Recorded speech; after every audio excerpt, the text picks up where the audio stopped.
सुप्रभात विद्यार्थीगण, कैसे हैं आप सभी। चलिए आज हम प्रज्ञा प्रवाह का पाठ 15 लकीर के फ़कीर करेंगे। चलिए हम इस पाठ का अध्ययन करते हैं।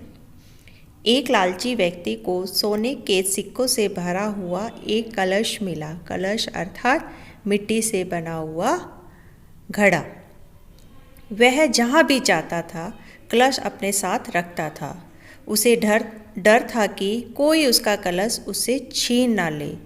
इसी तरह कई दिन महीने बीत गए। यानी कि जो लालची व्यक्ति था उसको एक सोने का सिक्कों से भरा हुआ एक घड़ा मिला।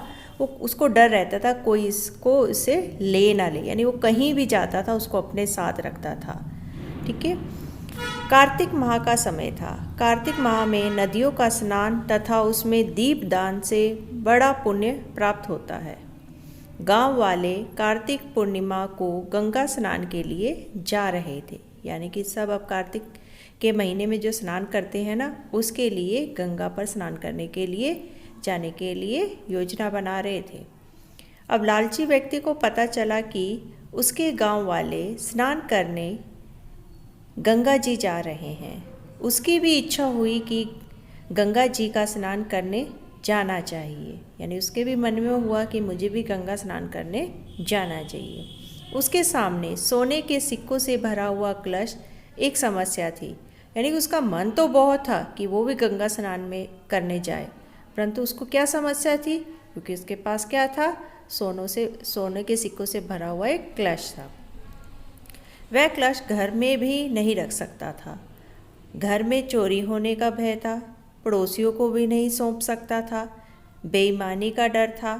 गांव के साहूकार के पास भी धरोहर के रूप में नहीं रख सकता था। वह दबंग था।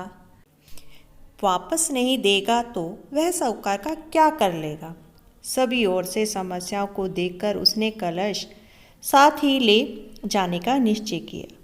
उसने सोचा कि अगर मैं पड़ोस में देता हूँ या साहूकार को देता, यानी किसी को भी देता हूँ, हर तरह से उसको समस्या ही दिख रही थी। यानी कि कोई अगर उसको अपने पास ना रख, तो अंत में उसने क्या फैसला लिया कि वह सोने से भरा हुआ जो घड़ा है वो अपने साथ ही लेकर चलेगा। अब वह कलश साथ लेकर गंगा स्नान के लिए चल पड़ा। धीरे धीरे वह गंगा जी की तलहटी पर पहुँच गया।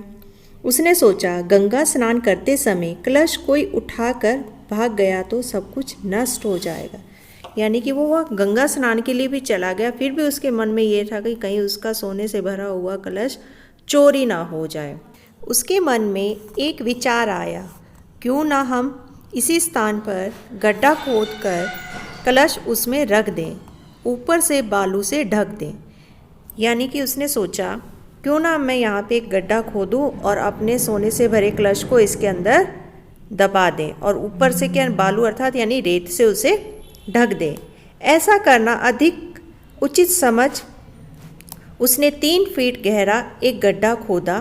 गड्ढे में कलश को रख कर उस पर बालू डाल दी। यानी कि अब उसने क्या किया, गड्ढा खोदा 3 फीट, यानी 3 फीट अंदर की तरफ खोद कर उस कलश को उसके अंदर रख दिया और ऊपर से रेत से उसको ढक दिया। अब कलश क्या था, सुरक्षित था। किसी ने उसे गड्ढा खोदते हुए भी नहीं देखा था। वह गंगा जी को चल दिया, परंतु कुछ कदम चलने के बाद वह ठिठक कर रुक गया। वह स्नान करके वापस आएगा तो इस स्थान को पहचानेगा कैसे, यानी कि उसकी पहचान कैसे होगी। एक समस्या खड़ी हो गई।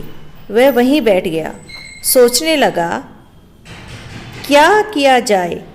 तभी उसकी दृष्टि वहीं पड़े कुछ पत्थरों पर गई।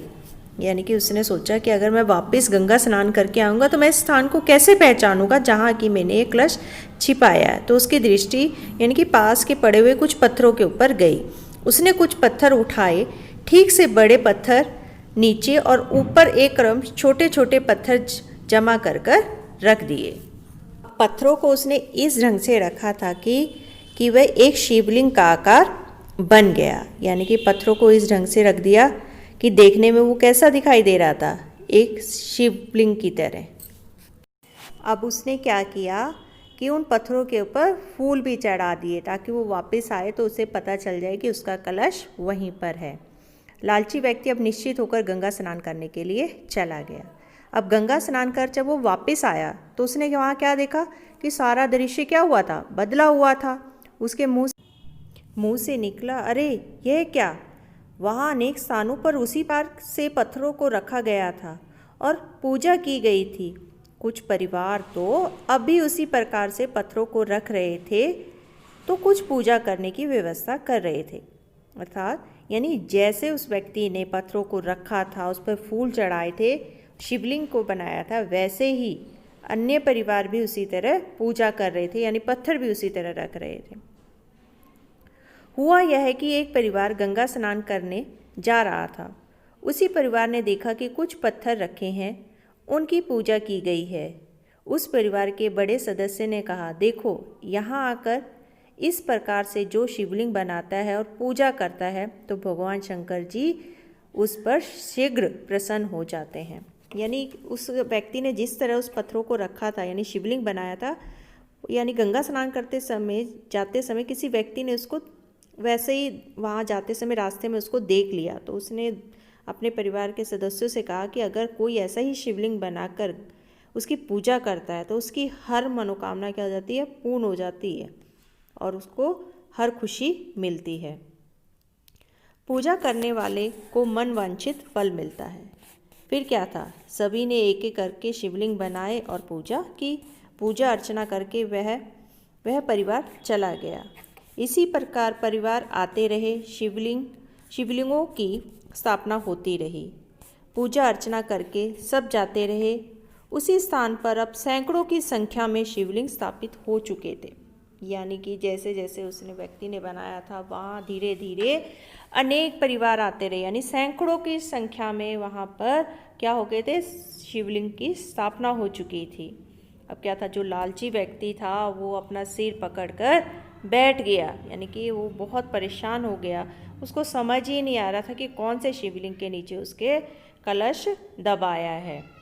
सोचने लगा, यानी कि अब वो क्या करने लगा, बैठकर सोचने लगा कि धन किसी का नहीं होता है, यानी कि धन हमेशा किसी के पास हर समय के लिए नहीं रहता है, समय के साथ उसे समाप्त होना ही है।